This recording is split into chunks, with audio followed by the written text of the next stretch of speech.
चंदन, हम अपना पुराना गांव छोड़कर तो यहाँ आ गए, पर अगर इस गांव में भी सब हमारा सच जान गए तब हम क्या करेंगे?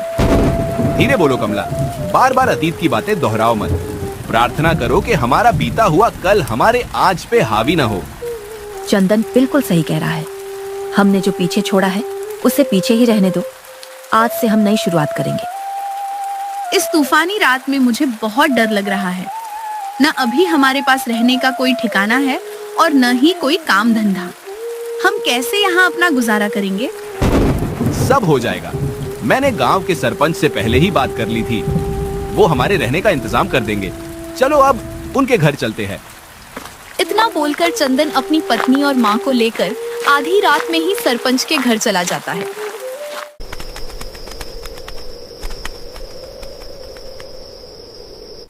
सरपंच जी, दरवाजा खोलिए। मैं हूँ चंदन, आपसे बात हुई थी ना। आ गए तुम। आओ आओ, घर के भीतर आओ। आने में कोई परेशानी तो नहीं हुई ना? सरपंच जी, हमें जल्दी घर की चाबी दीजिए, हमें जाना है। किसी ने हमें यहाँ देख लिया तो मुसीबत आ जाएगी। देखो चंदन, मैं तुम्हें घर की चाबी तो दे रहा हूँ, पर ध्यान रहे इन सब चक्करों में मुझे मत फंसा देना। मैं बड़ा जोखिम उठाकर तुम्हारी मदद कर रहा हूँ। आप बेफिक्र रहिए, आपको कुछ नहीं होने दूंगा। मैं यहाँ किसी खास मकसद से आया हूँ। वो पूरे होते ही मैं यहाँ से चला जाऊंगा। मैं जानता हूँ, पर तुम्हारी लड़ाई बड़े लोगों से है।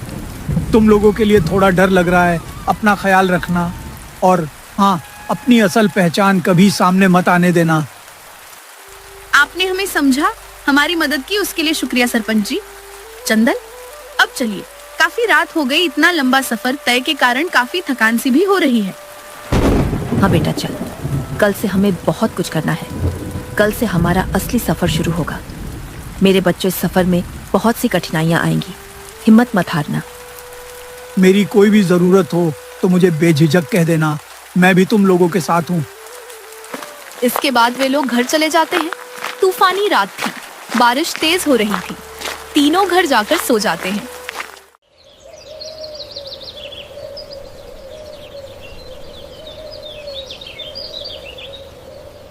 अगली सुबह उठते ही चंदन कहता है, कमला, सोच रहा हूँ कोई नया काम शुरू करूँ। आखिर जब तक हम यहाँ ठहरे हुए हैं तब तक रोजगार तो ढूंढना ही होगा ना। पर आप करेंगे क्या? यहाँ तो हम किसी को जानते भी नहीं है। कुछ ना कुछ तो करना होगा।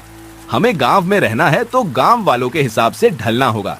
चलो मैं आता हूँ काम की तलाश करके। बेटा सुन, उस हवेली के आसपास भी मत जाना। पता है ना, पिछली बार हमें क्या क्या झेलना पड़ा था। माँ तू डर मत। उस वक्त मैं बच्चा था, कुछ ना कर सका, पर अब मैं बच्चा नहीं रहा। एक एक को उसके कर्मों का हिसाब मिलेगा। मैं किसी को नहीं छोड़ूंगा। हमें जल्दबाजी नहीं करनी है। तू गुस्से में अपना आपा मत खो देना। गुस्सा इंसान का पहला दुश्मन होता है। खुद की भावनाओं पर थोड़ा काबू रखना। ठीक है माँ, मैं तेरी सारी बातें याद रखूंगा। अब मुझे जाने दे। इतना बोलकर चंदन घर से बाहर निकलता है। बारिश का बहाव अब भी बहुत तेज था। चंदन भीगते भागते चाय की एक दुकान पर पहुंचता है। वहां गांव के दो लोग बैठे हुए थे। अरे भाई, एक बात बताना, इस गांव में कहीं कोई काम धंधा खाली है क्या? मुझे काम चाहिए। लगता है तुम गांव में नए रहने आए हो, तभी तो तुम्हें गांव के नियम कानून नहीं पता। कैसे नियम कानून? हाँ, मैं कल ही यहाँ रहने आया हूँ। मैं बचपन में यही रहा करता था, पर किसी कारणवश हमें दूसरे गांव जाना पड़ा। भाई, इस गांव में ठाकुर साहब की अनुमति के बिना एक पत्ता भी नहीं हिलता। अगर तुम्हें कोई काम चाहिए तो तुम्हें पहले उनसे मिलना होगा। पर मैं उसे कैसे मिलने जा सकता हूँ? कहीं उसने मुझे पहचान लिया तो? माँ ने भी मना किया है उससे मिलने को। अगर माँ को पता चला तो वह मुझसे नाराज हो जाएगी। किस सोच में पड़ गया भाई? चलो मैं तुम्हें ठाकुर साहब के यहाँ लिए चलता हूँ। नहीं नहीं, कोई बात नहीं, रहने दो। मैं खुद ही कोई काम ढूंढ लूंगा। मजाक कर रहे हो क्या? कोई भी नया काम शुरू करता है तो ठाकुर साहब को पता चल जाता है। मेरी मानो तो पहले उनसे सलाह ले लो। वह भड़क गए तो दिक्कत हो जाएगी। अच्छा ठीक है, मैं उनसे मिल लूंगा। तुम दोनों ने इतनी सहायता की, काफी है। आगे मैं खुद ही चला जाऊंगा। चलो, जैसी तुम्हारी इच्छा। चंदन दोनों की बात मान लेता है और घबराते हुए ठाकुर की हवेली जाता है।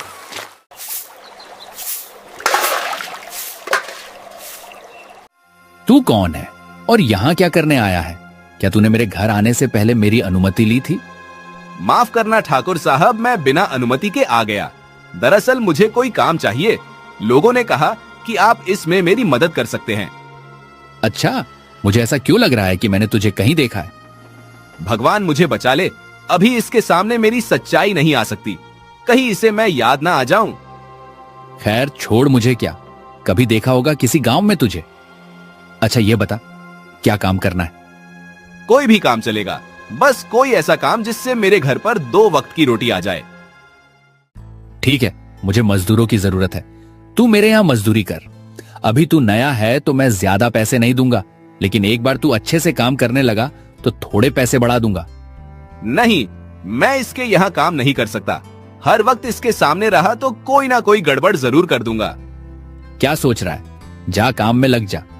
नहीं, मुझे काम नहीं चाहिए। अभी याद आया, मेरी माँ की तबीयत सही नहीं है, मुझे उनका ख्याल रखने जाना है।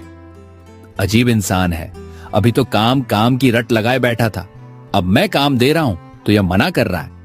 इसके बाद चंदन वहां से फौरन निकल जाता है। शाम होती है, चंदन घर पहुंचता है।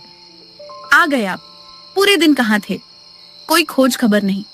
मैं आस पास जाकर देखी थी, पर आप दिखे ही नहीं। आखिर गए कहाँ थे? इन्हें पता चला कि मैं ठाकुर से मिलकर आ रहा हूँ तो बेफिजूल में घबरा जाएंगी। मैं माँ और कमला को यह बात नहीं बता सकता। बेटा, मुझे ऐसा क्यों लग रहा है कि तू हमसे कुछ छुपा रहा है? जो भी बात है सच सच बता दे। कहीं तो उस क्रूर ठाकुर के यहाँ तो नहीं गया था? नहीं माँ, मैं तुझसे क्या छुपाऊंगा। मेरी मति मारी गई है क्या, जो मैं उस ठाकुर के पास जाकर अपने पैरों पर कुल्हाड़ी मारूंगा। तो तू दिन भर गायब कहाँ था? वह मैं काम ढूंढ रहा था, पर अजीब है, इस पूरे गांव में तो कोई काम ही नहीं है। मैं करूं भी तो क्या करूं? अच्छा, इसलिए इतना परेशान हो रहा है? तू फिक्र मत कर, कोई ना कोई रास्ता निकल ही जाएगा। वैसे भी कौन सा हमें हमेशा के लिए यहाँ रहना है। वही ना, कुछ दिनों में हम अपना काम पूरा करके तो यहाँ से चले ही जाएंगे। चंदन, माँ, आप दोनों हाथ मुंह धो लीजिए, मैं कुछ खाने को बना देती हूँ। इतना बोलकर कमला रसोई में चली जाती है।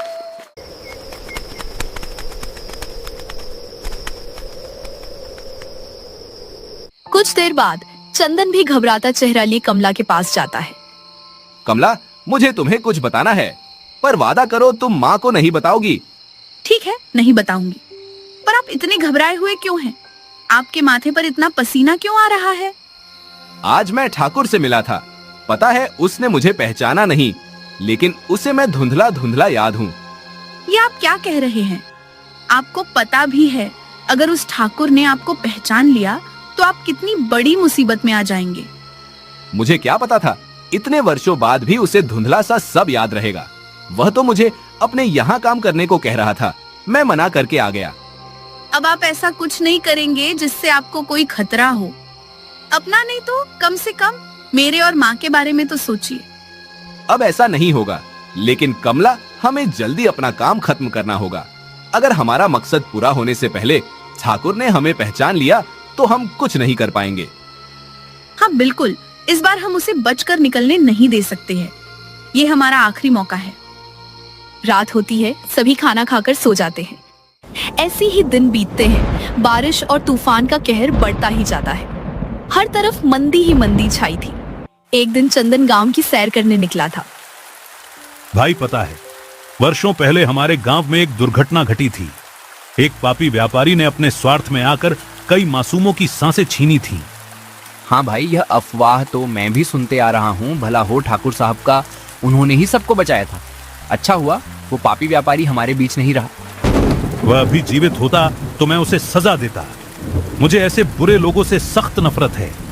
तुम लोग ऐसे बिना पूरा सच जाने किसी को दोषी नहीं मान सकते हो सकता है जो तुम्हें बताया गया है सच बिल्कुल उसका उल्टा हो। तुम यहाँ नए रहने आए हो, तुम्हें हमारे गांव के बारे में पता ही क्या है? तुम इन सब मामलों से दूर ही रहो। तुम्हारे काम का क्या हुआ? कुछ मिला कि नहीं? बस ढूंढ रहा हूँ। मैं चलता हूँ, थोड़ी जल्दी में हूँ। इतना बोलकर चंदन उदास चेहरा ली फौरन घर चला जाता है।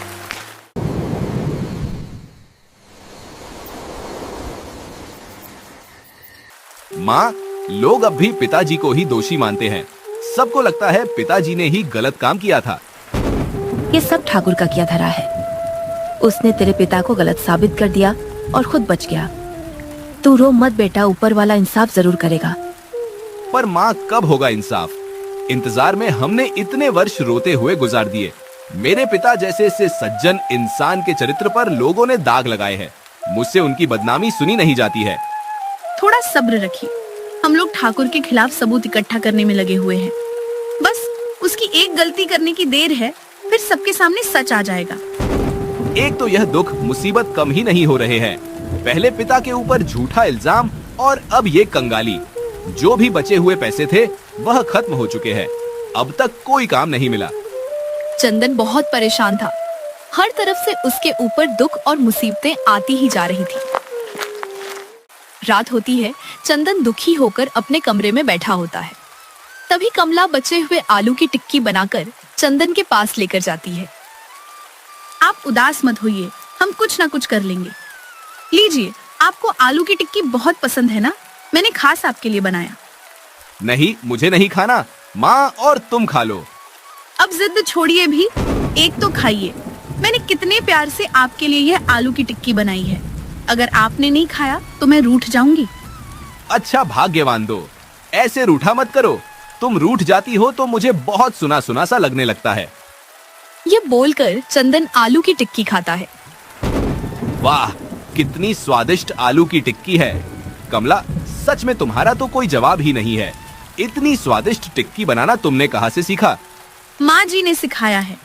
मैं सोच रहा हूँ क्यों ना हम आलू की टिक्की बेचना शुरू करें। बारिश का मौसम है, गरम गरम टिक्की खूब चलेगी। हाँ, अच्छा सुझाव है। हम कल से ही टिक्की बेचना शुरू करेंगे।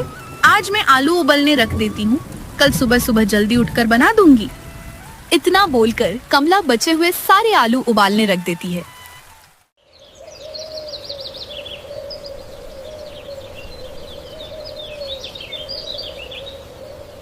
अगली सुबह होती है। कमला और चंदन अपना ठेला लिए बाजार जाते हैं। ले लो, ले लो, गर्मा गर्म आलू की टिक्की ले लो। बारिश का मजा लेना है तो अपनी जुबान के साथ कोई समझौता मत करो। अरे वाह, मुझे इस बारिश में कुछ गर्मा गर्म खाने का मन हो ही रहा था, और देखो तुम मिल गए। अच्छा, तो ये नया काम शुरू किया तुमने? ठाकुर साहब को इस बारे में बताया कि नहीं? उन्हें क्यों बताना है?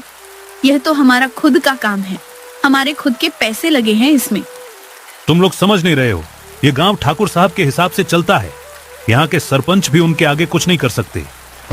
वह सबके ऊपर दादागिरी करते हैं क्या? नाम बड़े और काम इतने छोटे। अरे भाई, छोड़ना हमें क्या? ये लोग नए हैं, आज नहीं तो कल समझ ही जाएंगे। चंदन, हम दोनों के लिए एक एक प्लेट आलू की टिक्की लगा दो। बहुत जोरों की भूख लगी है। चंदन दोनों को आलू की टिक्की देता है। दोनों टिक्की खाकर बहुत खुश हो जाते हैं और पैसे देकर वहां से चले जाते हैं। दोनों गांव भर में आलू की टिक्की की बहुत तारीफ करते हैं, जिस कारण अगले दिन से चंदन का ठेला जोरों शोरों से चल पड़ता है। माँ, कमला, हमारी आलू की टिक्की का ठेला बहुत अच्छा चल रहा है। ऊपर वाले की दया से अच्छी कमाई हो रही है। इतने दिनों बाद कुछ तो अच्छी खबर सुनने को मिली। माँ जी, आपके आलू की टिक्की ने तो जादू कर दिया। सबकी जुबान पर बस आलू की टिक्की का स्वाद ठहरा हुआ है। ये टिक्की बनाना मुझे चंदन के पिता ने सिखाया था। इस टिक्की में चंदन के पिता के हाथों का स्वाद है। उन्होंने मुझे सिखाया और मैंने तुम्हें। माँ, आज रात मुझे सरपंच जी के साथ सबूत ढूंढने जाना है। आने में देरी हो सकती है। तुम दोनों दरवाजा अच्छे से बंद करके सो जाना। बेटा मत जा, मैंने अपने पति को तो खो दिया, अब अपने बेटे को खोना नहीं चाहती। वो ठाकुर बहुत खतरनाक है। उसे भनक लग गई तो पता नहीं वह तेरे साथ क्या करेगा। माँ, तू डर मत, मुझे कुछ नहीं होगा। मेरे साथ तेरा आशीर्वाद है, कमला का प्यार है। तुम दोनों ने अब तक बहुत कुछ झेला है, बस अब और नहीं। रात होती है। चंदन सरपंच के घर चला जाता है।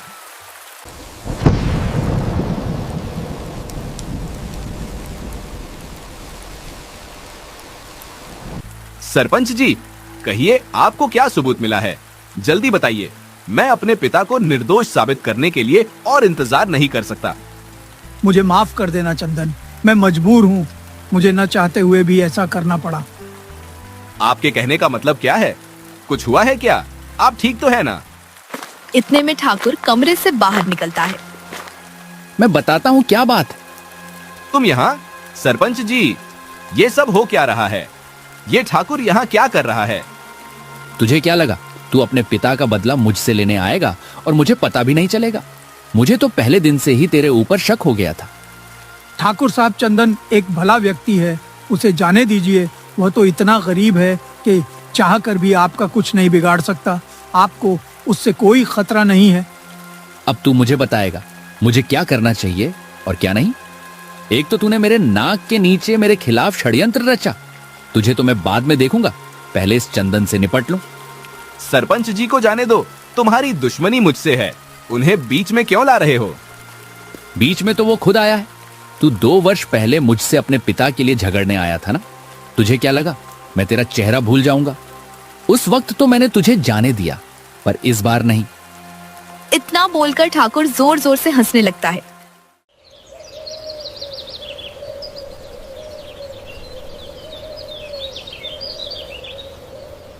ऐसे ही हफ्ते बीते हैं। चंदन और सरपंच जी का कोई अता पता नहीं रहता है।